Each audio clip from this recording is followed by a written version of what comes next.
All right, welcome back, boys and girls. Today for our lesson, we're going to just talk about how do we add using place value. So yesterday we talked a little bit about using place value to do partial sums and on a number line adding up. Today we're going to use regular regrouping with place value. So you're going to need your adding and subtracting notes cut apart into your two boxes. Glue one on the left side of your notebook and glue the other on the right side of your notebook. So they're side by side. And then we're going to start on this one on the left. So pause the video while you get your notebook prepared and then come back when you're ready. All right, welcome back. So we're going to just go ahead and talk about lining up our numbers and regrouping. So we're going to look right here at the first problem. As you've noticed here, they've drawn some grids to help us make sure that our numbers are lined up. You always want to make sure that your ones are lined up, your tens, and your hundreds. Otherwise, you're going to get the numbers all mixed up and be adding tens and ones, and that's not proper. Okay, so we're going to start always in the ones place. You always start in the ones place with your smallest area. So we have 9 plus 5, which is 14. The biggest digit that you can have in the ones place is 9. Once we get more than 9, it now moves over and becomes a group of 10. So in 14, we can only keep the 4 ones in the ones place. The 10 has to move to the tens place because 14 is made of 1 10 and 4 ones. Now we go to the tens place. We're going to add 10 plus 30 plus 60. And I say it that way because these are in the tens, which represent those numbers. 10 plus 30 plus 60. If I were to add those up, it's going to give me 100. We can't keep 100 in the tens place. We can only keep the 0. We can only keep the none here. We have to move the hundreds to the hundreds place because there is no tens. Now we're ready to add the hundreds place. 100 plus 500 plus 200. They're in the hundreds place, so we're going to call them hundreds. 100 plus 500 plus 200 is 800. So our sum is 804. All right, we're going to go to the paper on the right because we're only focusing on addition today. And now we're going to go ahead and try 487 plus 392. So starting in the ones place, 7 plus 2 is 9. I'm allowed 9 ones. There's still 9 little pieces. Let's go to the tens place. 80 plus 90 is 170. I can only keep the 70. I can't keep the 100 because it's moving over. I move the hundreds over to the hundreds place. Now I'm going to add 100 plus 400 plus 300 and get 800. So my sum is 879. And let's try one more. Come down to your other addition. So let's start over here. 8 plus 9 is 17.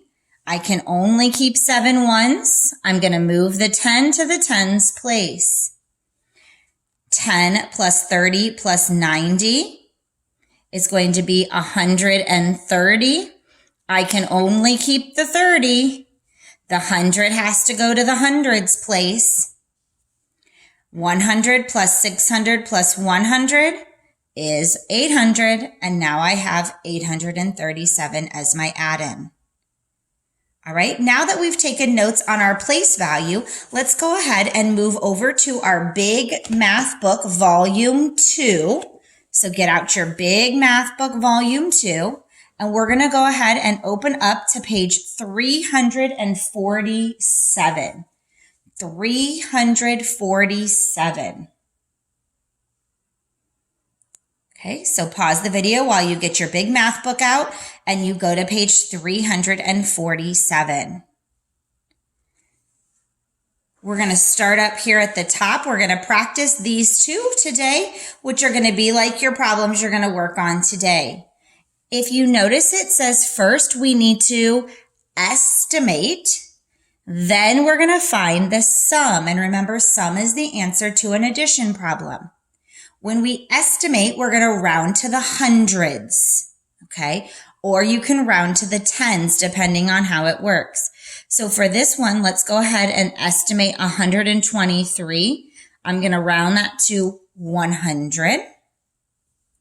168 would be rounded to 200 because it's closer to 200. And 36, I'm going to go ahead and round 36 to 40 because it's closer to a 10. Then I can add up my rounded numbers and I get an estimate of 340. So that means our sum should be close to our actual estimate. Now let's add 3 plus 8 plus 6. When we add three numbers, you want to add 2 and then add the third one, just like when we talked about the associative property. So I'm going to start and say 3 plus 8. So 8, 9, 10, 11. And now add 6 more. So 11 plus 6 would give me 17. And I'm going to write my number over here. In 17, I can keep the 7 ones. And the 10 has to now go to the tens place. Now we're ready to add the tens column. Now I have 4 numbers. Start at the top. 1 or 10 plus 20 is 30. 30 plus 60, or 3 plus 6 if you need to think of it that way. So 30 plus 60, you should get 90. And 90 plus 30, or 9 plus 3, should give you 120. We can keep the 20 or the 2 tens. We need to move the 100 to the hundreds place. Now we're ready to add the hundreds place. 100 plus 100 is 200. 200 plus 100 is 300. And let's look. Are we close? We're pretty close. So I know my addend or my sum is right because my estimate was close. All right, let's try number 4. Let's round our numbers first. So 247 is closer to 200.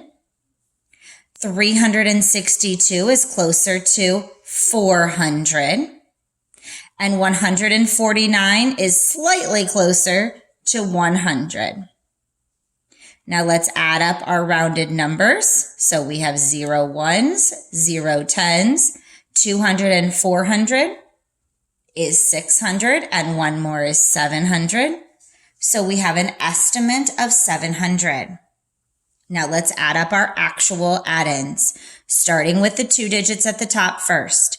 So 7 plus 2 is 9, and then 9 plus 9, which is a doubles, is 18. I can keep 8 ones, and I'm going to move my 10 to the tens place. Now let's add the tens place up. 10 plus 40 is 50. 50 plus 60, or 5 plus 6, is 110, or 11, depending on how you're thinking of it. And then add 4 more would be 15 in the tens place, which is 150. We can keep the 5 tens. We need to move the 100 to the hundreds place. Now we're in the hundreds place. 100 plus 200, that's 300. 300 plus another 300, that's 600. 600 plus 100, that's 700. So my sum is 758. And if you look, it's not far from our estimate. All right, so now today when you do your lesson, you have examples in your book and you have your notes to help you with your problems. I'll see you later.